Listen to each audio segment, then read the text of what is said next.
हाय दोस्तों। आज हम लोग एक बहुत ही इम्पोर्टेंट टॉपिक पढ़ने जा रहे हैं। ये इम्पोर्टेंट टॉपिक है एग्जामिनेशन के पॉइंट ऑफ व्यू से कि मतलब आपके एग्जामिनेशन में एक क्वेश्चन आप समझ लीजिए कि हर 3 बार में से 2 बार तो पूछा ही जाता है। और ये टॉपिक है कि एक्सएमएल स्कीमा और एक्सएमएल डीटीडी में क्या फ़र्क है। या हो सकता है कि आपसे पूछा जाए कि एक्सएमएल डीटीडी क्या होता है, अलग से पूछ लिया जाए। या हो सकता है आपसे पूछा जाए कि एक्सएमएल स्कीमा क्या होता है। या हो सकता है आपसे पूछ लिया जाए कि एक्सएमएल डीटीडी और एक्सएमएल स्कीमा में क्या फर्क है। मतलब 3-4 क्वेश्चन बन सकते हैं। पहला कि डीटीडी क्या है, दूसरा स्कीमा क्या है, तीसरा दोनों में क्या फर्क है, चौथा दोनों का पर्पज क्या है। ठीक है। और जाहिर सी बात है कि जहां पर भी थोड़ा सा कंफ्यूजन होता है उस टॉपिक को सबसे ज्यादा बात की जाती है। मैंने हमेशा क्लास में बताया है कि जो एक बार में बात समझ में आ जाती है कभी भी उस पर बात नहीं होती है। हमेशा बात उस पर होती है जो थोड़ा सा परेशान करता है। तो ये टॉपिक थोड़ा ऐसा है जो थोड़ा सा कंसेप्चुअल है। समझिएगा बात को ध्यान से तो शायद समझ में आपको आ जाएगी। तो एक बात आती है एक्सएमएल वैलिडेशन की। तो जहां तक बात है एक्सएमएल वैलिडेशन की, मैं इस बात को आपको समझाऊंगा कैसे। एक्सएमएल वैलिडेशन समझाने के लिए मैं आपको एक सिंपल चीज बताता हूं। पहले आप नोट पैड में मेरे देखिए।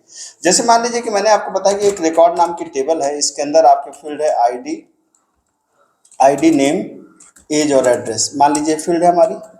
तो हम पहले वहां पे क्या करते हैं, पहले वहां पर हम बनाते थे, पहले हम टेबल बनाते हैं ना।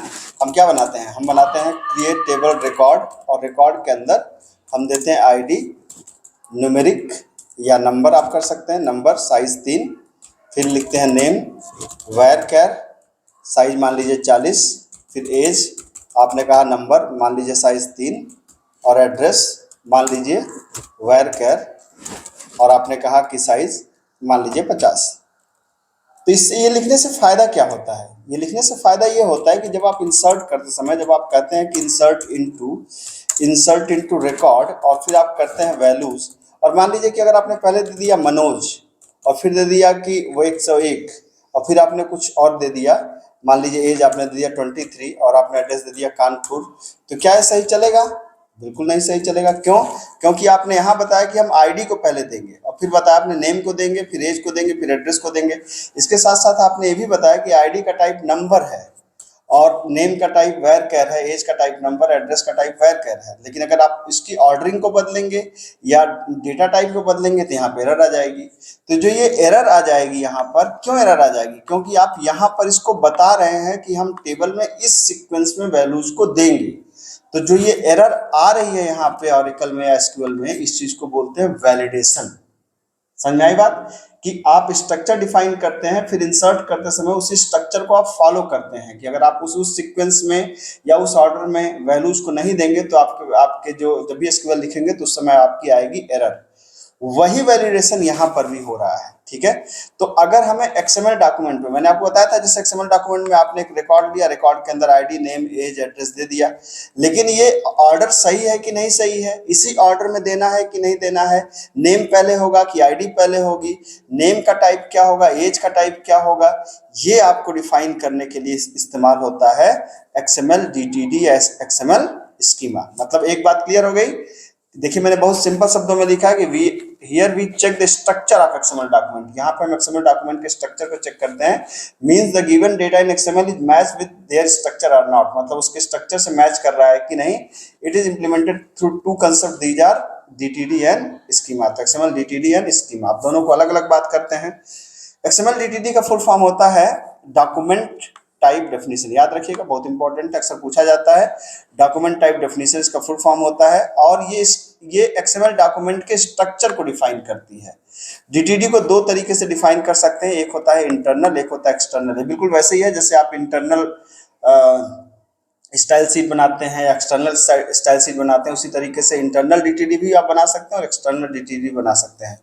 इंटरनल डीटीडी में क्या है कि आप डीटीडी को उसी पेज में बनाते हैं और वहीं पर एक्सएमएल बनता है, बिल्कुल इसी तरीके से। तो यहाँ पर एक सिंटैक्स थोड़ा सा ध्यान रखिएगा, एग्जाम में आपको लिखना पड़ता है। जैसे डॉक टाइप, पहले ये लाइन तो फिक्स है, इसको याद करना पड़ेगा। फिर डॉक टाइप, फिर यहाँ पे एक्सएमएल डॉक्यूमेंट का नाम, किस नाम से आप बनाना चाहते हैं, रिकॉर्ड नाम से। फिर आप बनाते हैं एलिमेंट। एलिमेंट का मतलब क्या करके बताइए, रिकॉर्ड के अंदर सारी फील्ड कौन कौन सी होंगी उसको यहाँ पे लिख दीजिए। तो आपने कहा आईडी नेम एज एड्रेस होगा। सिंटैक्स ध्यान रखिएगा कि एंगल ब्रैकेट फिर एक्सक्लेमेशन साइन, ये सब सिंटैक्स का पार्ट है, ये आपको ये ध्यान रखना पड़ेगा। अच्छा, डीटीडी की एक समस्या थी। डीटीडी में क्या था कि जो भी डेटा होगा उसको एक ही तरीके के फॉर्म में रखना था। पीसी डेटा मतलब एक तरीके का कैरेक्टर डेटा होता था, तो ये पीसी डेटा के फॉर्म में ही सारा, मतलब आप कह सकते हैं कि डीटीडी मल्टीपल डेटा टाइप को सपोर्ट नहीं करता था। यही बाद में चल के डीटीडी की कमी होती है कि मल्टीपल डेटा टाइप को सपोर्ट नहीं करता था, बल्कि सारे डेटा को पीसी डेटा के ही फॉर्म में रखता था। पीसी का मतलब कैरेक्टर डेटा, आप समझ सकते हैं। तो पहली फील्ड होगी आईडी, दूसरी एलिमेंट होगा नेम, तीसरा होगा एज, चौथा होगा एड्रेस। अब रिकॉर्ड यहाँ पे आपने जब बनाया और आईडी नेम एज एड्रेस की वैल्यू दिया, अगर आप इसके सीक्वेंस को बदल दें, जैसे आपने अब एड्रेस को ऊपर कर दिया, इसको गलत, एज को नीचे कर दिया, या नेम को आगे पीछे कर दिया, मतलब अगर आपने इस सीक्वेंस को फॉलो नहीं किया, तो इसका मतलब है कि आपके इस एक्सएमएल डॉक्यूमेंट में एरर आ जाएगी, है ना। क्यों एरर आ जाएगी? क्योंकि ये जो स्ट्रक्चर आपने जो ऊपर बनाया है, कि ये बनाया आपने स्ट्रक्चर कि हाँ भाई हम इसी स्ट्रक्चर में डेटा को देंगे, और इस स्ट्रक्चर में आप डेटा को दे नहीं रहे हैं, तो यहाँ पे एरर आ जाएगी। तो जब एक ही पेज में हम इन दोनों को बनाते हैं, तो इसको बोलते हैं इंटरनल डीटीडी। और इसका एक दूसरा तरीका होता है एक्सटर्नल डीटीडी।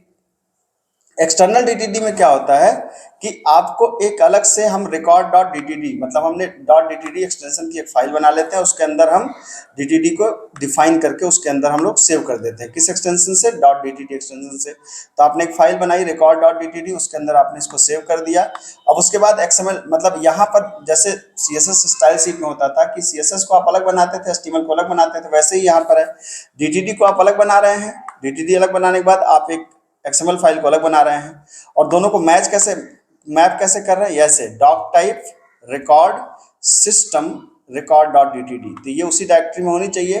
तो आप बता रहे हैं कि रिकॉर्ड नाम की डीटीडी है और ये इस नाम से सेव है, तो इस नाम से उस डायरेक्टरी में ढूंढेगा, मिलेगी तो वहां से स्ट्रक्चर को आपको चेक कर लेगा। तो ये हो गया आपका डॉक्यूमेंट टाइप डेफिनेशन। अब जो दूसरी चीज आती है एक्सएमएल स्कीमा। एक्सएमएल स्कीमा भी डीटीडी का ही ऑल्टरनेटिव है। यहाँ पे देखिए लिखा भी है कि XML schema is the XML based alternative to DTD. बस एक ही खास बात है इसमें, पहले सारे पॉइंट्स को देख लिया जाए फिर बताता हूँ मैं। XML schema describe the structure, same चीज वही भी कर, वो भी स्ट्रक्चर को डिस्क्राइब करता था। एक्सएमएल स्कीमा की जो लैंग्वेज है उसको बोलते हैं एक्सएमएल स्कीमा डेफिनेशन, एक्सएसडी बोलते हैं। XML schema are the successor of DTDs, मतलब अगर एक्सएमएल स्कीमा जो है, ये डिफरेंसेस याद रखिएगा, ये सक्सेसर है डीटीडी का, मतलब पहले आया था क्या? डीटीडी, और बाद में आया था आपका स्कीमा। फिर क्या हुआ? The extension of XML schema must be dot XSD. आपको पता है कि अभी आपने जब ये बनाया था तो इसका एक्सटेंशन क्या था? डॉट डीटीडी, है ना। आपने जब आप डीटीडी बनाया था तो उसका एक्सटेंशन था डॉट डीटीडी, ठीक है। और यहाँ पर जब आप स्कीमा बनाएंगे तो उसका एक्सटेंशन क्या होगा? डॉट एक्सएसडी होगा। फिर अब यहाँ पे जो डिफरेंस करता है एक्सएमएल स्कीमा और डीटीडी, तो एक्सएमएल स्कीमा और डीटीडी में क्या फर्क होता है? जो स्कीमा है वो डिफरेंट डेटा टाइप को सपोर्ट करता है, जैसे स्ट्रिंग को सपोर्ट करता है, इंटीजर को सपोर्ट करता है, इस तरह के डिफरेंट डेटा टाइप को सपोर्ट करता है, जबकि डीटीडी सिर्फ एक डेटा टाइप को सपोर्ट करता था, जिसको बोलते हैं पीसी डेटा। जैसे अब देखिए यहाँ पे फॉर्मेट को ध्यान समझिएगा। हमने कहा जैसे रिकॉर्ड नाम की एक फाइल बना ली, रिकॉर्ड नाम की फाइल है जिससे इसके अंदर है आईडी नेम एज एड्रेस, ठीक है। और आपने यहाँ पर बता दिया कि ये दो लाइनें तो फिक्स है आपको। यहाँ पर आप बता रहे हैं कि स्कीमा कहाँ से मैच किया जाएगा, कि स्कीमा का स्ट्रक्चर क्या होगा, यहाँ पे आपको डिफाइन है W3ORG के अंदर। अब यहाँ पे देखिए एलिमेंट नेम क्या नाम होगा? रिकॉर्ड। ये कॉम्प्लेक्स टाइप है। कॉम्प्लेक्स टाइप आपको पता ही है, कॉम्प्लेक्स टाइप स्ट्रक्चर में हम लोग इस्तेमाल करते थे जहाँ पर डिफरेंट कैटेगरी ऑफ डेटा होते थे। फिर उनका सीक्वेंस क्या होगा आप ये बताते हैं। तो एलिमेंट का नाम होगा आईडी, उसका टाइप होगा इंटीजर। एलिमेंट का नाम होगा नेम, उसका आईडी होगी स्ट्रिंग। एलिमेंट का नाम होगा एज, उसका टाइप होगा इंटीजर। उसकी नाम होगा एड्रेस और उसका टाइप होगा स्ट्रिंग। फिर जिस सीक्वेंस में आपने खोला उसी सीक्वेंस में आप इसको बंद कर दीजिए। और फिर जब आप उसका एक्सएमएल स्कीमा डॉक्यूमेंट बनाएंगे तब कैसे बनाएंगे आप? ये लाइन तो फिक्स है आपको जहाँ से स्कीमा आपका मैप किया जाएगा।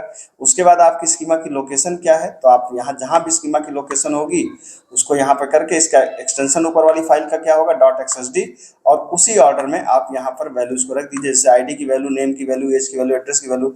अगर आपने ऑर्डर या डेटा टाइप चेंज किया तो यहाँ पर भी एरर आने वाली है। जैसे 101 को अगर आपने यहाँ पे स्ट्रिंग वैल्यू दे दिया तो एरर आ जाएगी, या आईडी को बाद में नेम को पहले कर दिया तो भी एरर आ जाएगी आपको।